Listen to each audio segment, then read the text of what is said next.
Всем добрый день! Сегодня поговорим о великом и ужасном Майке Паттоне. Однажды редакция журнала Kerrang опубликовала список самых известных во всем мире рок-звезд, и Майк занял там аж 48-е место. Чуть позже читатели этого же журнала составили список 20 великих звезд рок-индустрии, в котором Паттон оказался уже на 17-м месте. А вообще, в наше время каждый второй стал знатоком вокальных дел. Мы смотрим «Голос», «X-Factor», подборки и мастер-классы на ютубе лучших вокалистов в самых разных стилях музыки. Кажется, мы отлично разбираемся в том, что и как надо петь, что благозвучно, а что ужасно. На самом деле, мы ни черта об этом не знаем.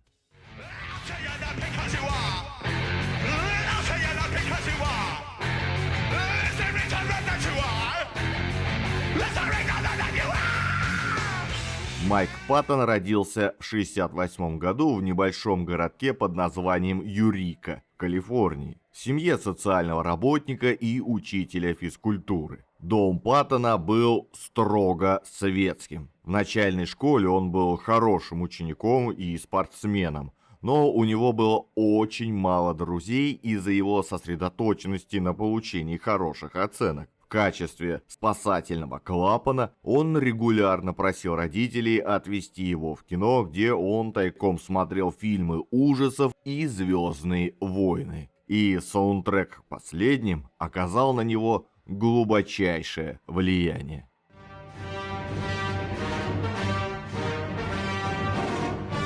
Вскоре все изменилось. На ютубе можно найти старые видео, где 12-летний школьник Паттон в косухе, выступая на утреннике в актовом зале, поет хиты AC/DC. В школе он уже собирает собственную группу, которая играет выморочную карнавальную смесь металла, фанка, кантри и джаза, причем сочетая разные жанры в одной композиции. Этот коллектив, Мистер Бангл, выпустил 3 альбома и до сих пор считается одной из самых фриковатых групп в истории музыки.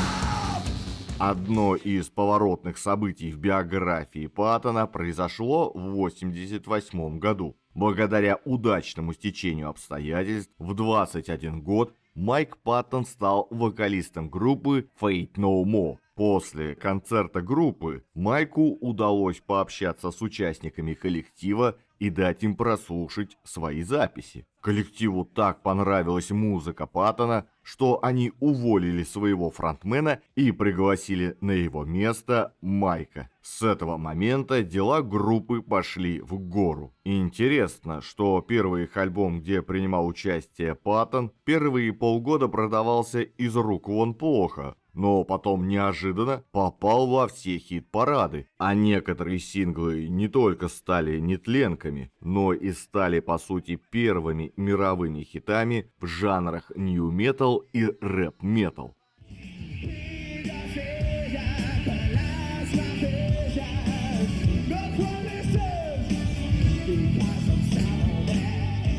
Ну а композиция Epic, сочетающая хэви-метал гитару и рэп-читку, считается едва ли не открытием нью-металла. За него группу впервые номинируют на Грэмми.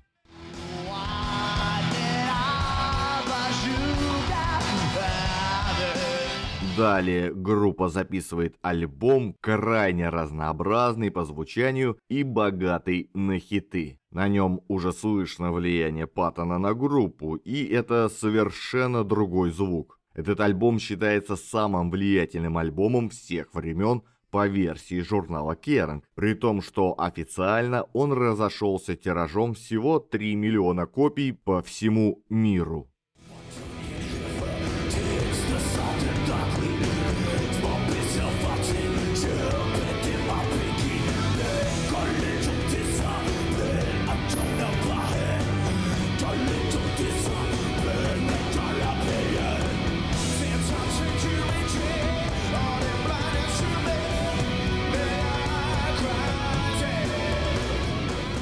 Майком в качестве лидера-вокалиста группа смело отправилась на разведку новых рубежей и на войну со штампами. Репертуар группы вскоре пополнился элегантными, хотя и не без некоторой сумасшедшенки, преджазованными балладами. Апофеозом стало участие группы в записи альбома ветеранов поп-хулиганства «Спаркс». Майк Паттон и Рассел Мел, исполняющие на два голоса как небольшой спектакль, знаменитый хит «Спаркс» — это нечто совершенно ненормальное.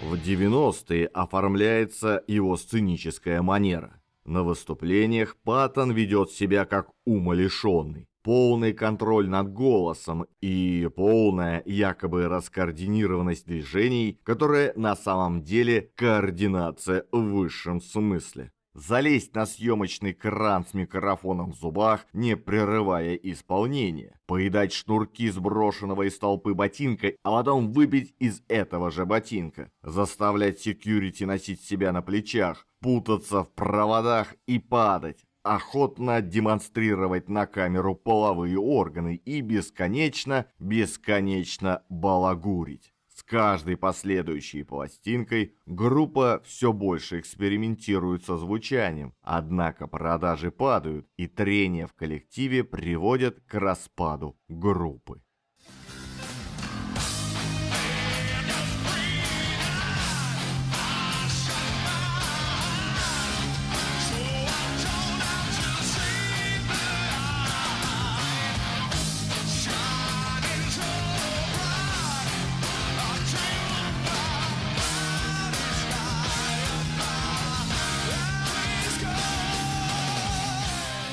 Нужно сказать, что, начав работать с Faith No More, Майк продолжал считать основным местом своего пребывания эту чудесную во всех отношениях свою школьную группу. Мол, Faith No More — это работа для денег, а Мистер Бангл — это то самое настоящее, для чего он живет. И тут действительно было чего ради жить. Во-первых, собрались в этом коллективе исключительно друзья-товарищи, имеющие абсолютно одинаковые взгляды на музыкальное вот это вот все. Во-вторых, ребята сразу не стали играть какой-то жанр, стиль или форму. Они стали делать все и сразу. В-третьих, каждый концерт — это торжество карнавального безумства и сценического авангарда со строго расписанными ролями и образами. Вольному характеру Майка именно здесь было привольно и роскошно. Новое место работы принесло известность и проекту «Мистер Бангл». И альбом 96-го года, по оценкам критиков, производит довольно удобоваримое впечатление.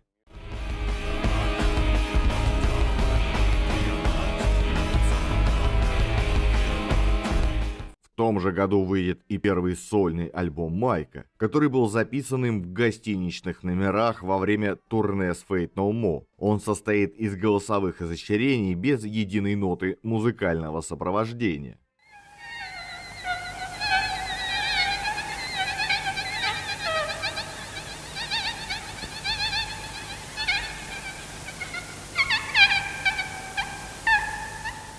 А вообще процесс создания музыки Майком не слишком традиционен. Он свою музыку придумывает, строит.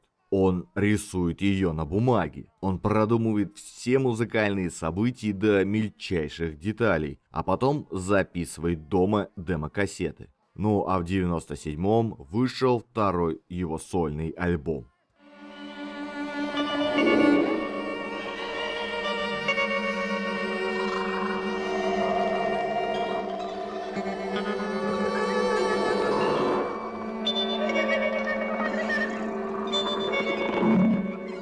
А после ухода из Faith No More у Майка появились средства основать собственный лейбл под лозунгом «Вызываем тошноту с 99-го года». Любой иной певец, обладая этими голосовыми и композиторскими возможностями, влиянием, дискографией, записал бы попсовые и успешные альбомы в коллаборации с передовыми дизайнерами звука. Но Паттона мейнстрим не интересует. Всей своей жизнью он мейнстрим отменил. Его интересуют исключительно идеи. Еще в 91 году его незаурядные вокальные данные и его экстраординарность привлекли внимание авангардного композитора Джона Зорна. Зорн вообще стал продюсером Мистер Бангл, и в то же время Майк стал участвовать в его концертных выступлениях в качестве вокалиста, исполняя партии, в основном состоящие из художественного визга.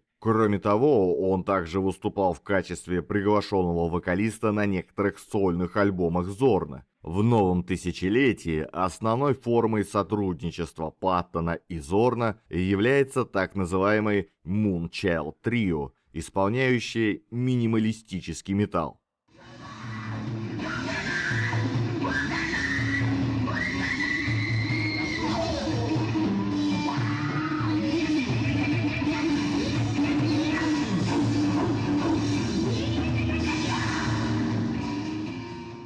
А если вам нравится ролик, не забудьте подписаться и поставить лайк. Если хотите послушать музыку, заходите в мою группу ВКонтакте. Там я собираю все треки из роликов. А в своем телеграм-канале я делюсь впечатлениями при их создании. Все ролики я делаю самостоятельно в свободное время после работы на чистом энтузиазме. Поэтому, если вы считаете, что мой труд достоин поддержки, помочь мне вы можете через сервис Boosty. Также веду страницу на Яндекс.Дзене. Если пользуетесь им, буду рад видеть вас и там. Все ссылки оставил в описании под видео.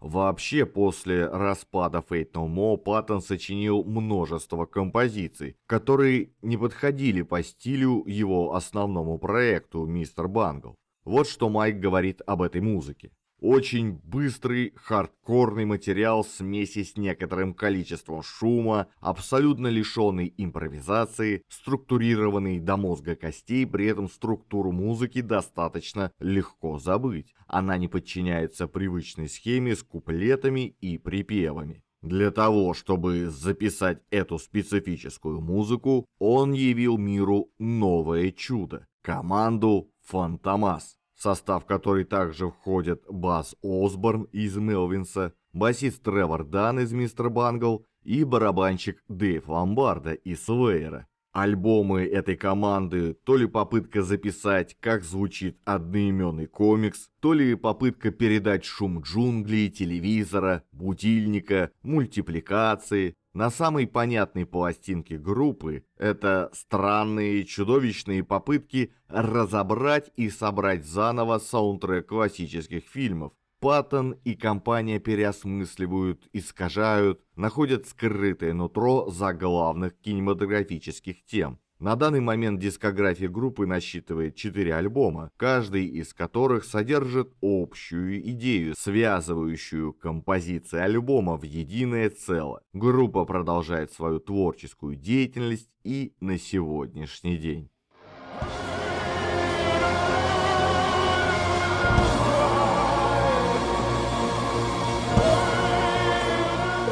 Очередного параллельного суперпроекта Безумного Майка под названием «Томагавк» критическая общественность не вынесла и коллективно взорвалась, высказываясь об их альбоме в диапазоне от бесформенный поп-металлический сумбур до «да что он вообще хотел этим сказать?». И это все несмотря на то, что в проекте участвовали помимо Паттона Дюайн Деннисон, экс-гитарист The Jesus Lizard, бывший ударник Хелмут Джон Стейнер, басист Кевин Редминс из Мелвинса. Здесь почему-то вспоминается персонаж одной из книг Генри Лайнолди – Василий Архипович Небей-Баба. Что имею в виду, то и в виду.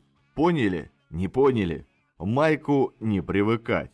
Он задумал, он сделал, а сколько времени это будет доходить до широкой общественности – уже не его забота.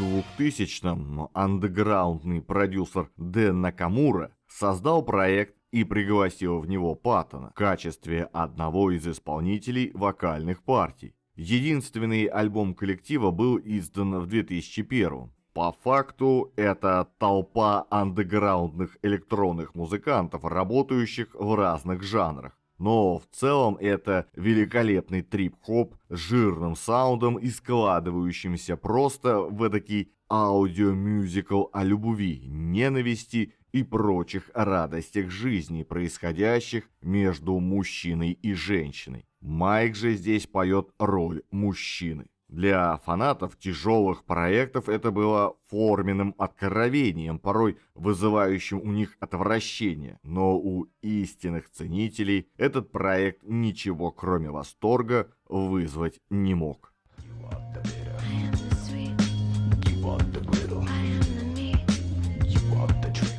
В четвертом Паттон выпустил альбом с Джоном Эриком Каадо. Это прекрасный норвежский музыкант, мультиинструменталист и композитор, работающий в жанре электронной неоклассики, экспериментального трип-хопа и много чего еще. Выпуская его диски на своем лейбле, Майк не смог удержаться от соблазна поработать вместе с ним. В итоге получилась вот такая прекрасная штука. Как ее поточнее описать, я не знаю. Очень своеобразная музыка, при этом весьма мелодично и красиво. Именно слушая эту работу, уж даже и не знаю почему, я понял, почему Майк Паттон своим любимым певцом современности называл Принца.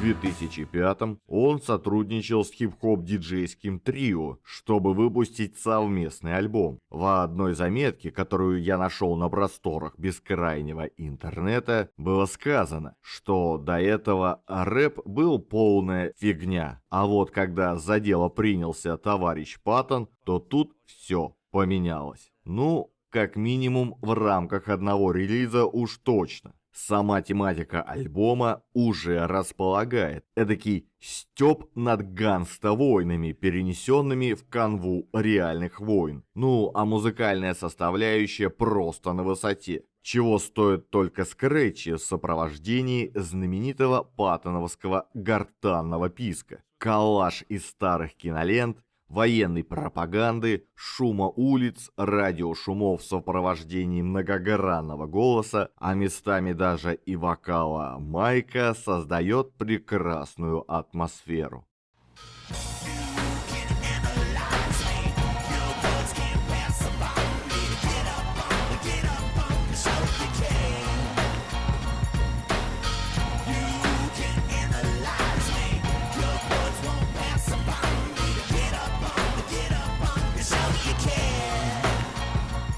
В 2006-м в качестве ответа поп-музыке Майк создал очередной проект. И, по его мнению, именно такой должна быть современная поп-музыка. Сам проект реализовывался очень неординарно. Различным, далеко не попсовым музыкантам были разосланы по электронной почте заготовки. Кому только вокал, а кому-то только биты и фон, и которым им предлагалось добавить что угодно от себя, только с соблюдением требования. Это должна быть поп-музыка. Учитывая, что в проект были включены такие мастера, как Амон Тобин и Кид Коала, Massive Attack, Dub 3 и тому подобные авангардные музыканты, а также джазовая певица Нора Джонс, то сами понимаете, насколько попсовым вышел этот релиз.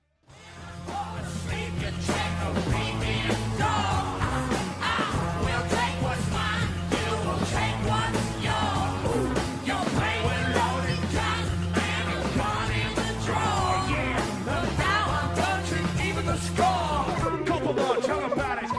том же году Паттон принял участие в съемках фильма «Хлопушка». Причем исполнил там сразу две роли – тирана Дэвида и директора цирка уродов Фрэнка. А вообще Майк испытывает теплые чувства и по отношению к компьютерным играм. Он актер озвучки модуля злости GLaDOS в игре Portal.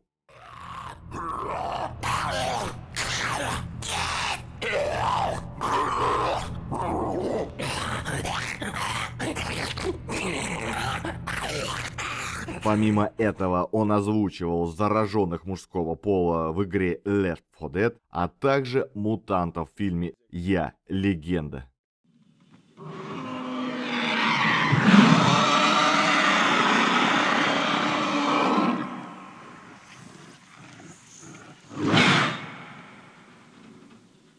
Мондо Кейн – один из последних на данный момент проектов Майка Паттона. Эта музыка не похожа на предыдущее творчество музыканта. Здесь он исполняет итальянские песни 50-х, 60-х годов под живую музыку небольшого оркестра. В каком-то интервью Майк говорил, что вот это вот экспериментальное, брутальное и все такое, напускное, маска и не более того. На самом деле он очень любит итальянскую эстраду, слушает в основном ее и просто мечтает ее петь. И в 2009 году мечта сбылась. Собрав ансамбль и переодевшись в смокинг, Майк таки начал исполнять итальянскую эстраду. Успех, фурор, овации были гарантированы. А в 2010-м все это было записано на пленку и осталось на века.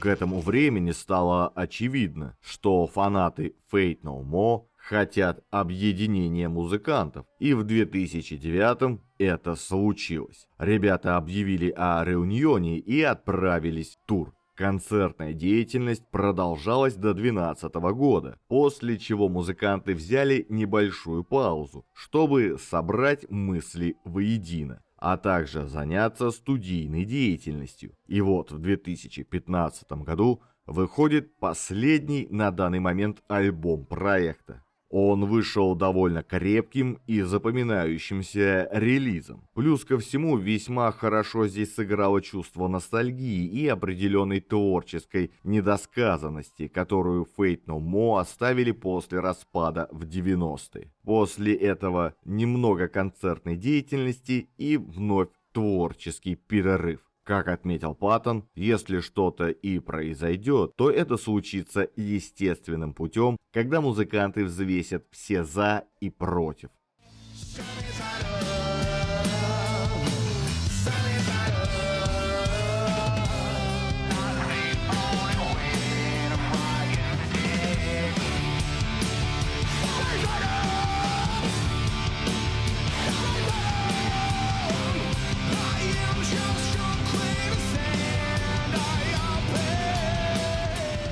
Годами Майк все вольготнее чувствует себя в композиторском кресле. Одна из последних работ – саундтрек кинговской экранизации для Netflix – уже внесла некие опасения. Дескать, Паттон состарился, занялся более солидной работой, нет больше фриковатого звука и экспериментов.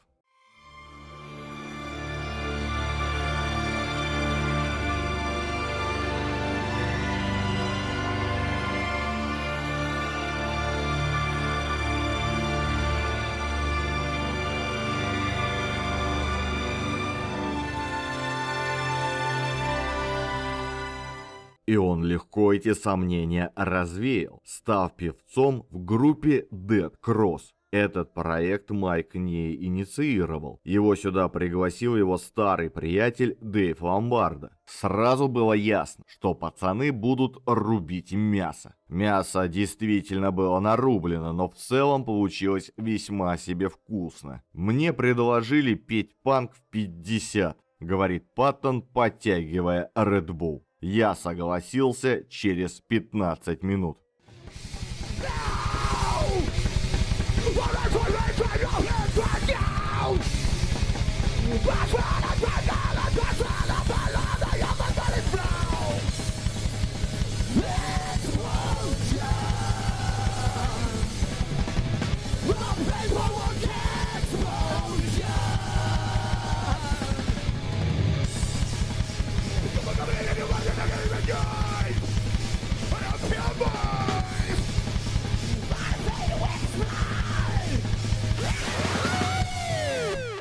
В 2019 произошло знаковое событие. Это воскрешение Мистер Бангл и выпуск релиза спустя более чем 20 лет. Большую часть из тех 56 минут, что ушли на первое прослушивание, у меня из головы упорно не вылазил бородатейший анекдот про тещу, летящую в пропасть на твоей и любимой машине. Смешанные чувства, как они есть. Получить новый альбом от Мистер Бангл после 2 десятков лет неопределенности, конечно же, хотелось. Но вот узнать на нем материал с самой первой демки группы, записанной примерно тогда, когда чернобыльская радиоактивная пыль оседала на американских берегах, не особенно. Правда, материал этот был не столько перезаписан, сколько переосмыслен. Другое дело, что в процессе этого переосмысления изначальное, достаточно авантюрное и уже вполне эклектичное полотно оказалось переработано в однородный пласт чистосердечного кроссовер-трэша, что печалит. С другой стороны, если уж кредо Мистер Бангл всегда было удивлять, обламывать ожидания и не вписываться ни в какие рамки, то они справились.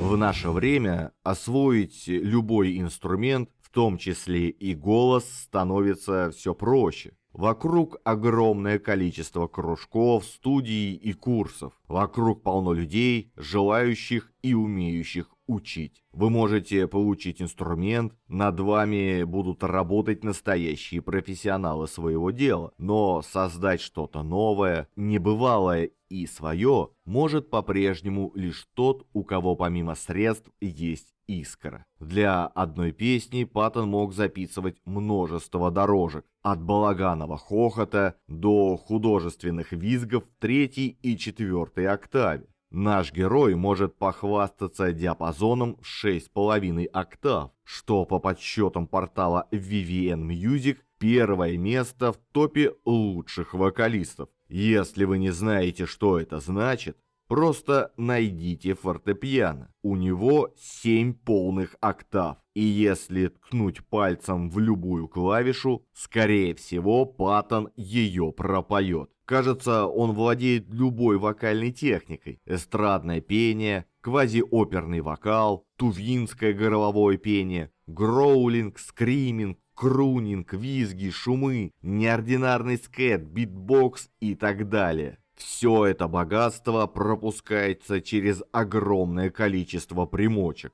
На живых концертах он поет минимум в 2 микрофона, обрабатываемых сэмплером. Влияние Паттона легко отследить в творчестве System of a Down, Sepultura, Korn и многих-многих других. Он музыкант, стремящийся сделать что-нибудь действительно новое, и поэтому он просто обязан быть немножко алхимиком и немножко сумасшедшим. И этим параметрам он соответствует на все 100, за что его и уважают.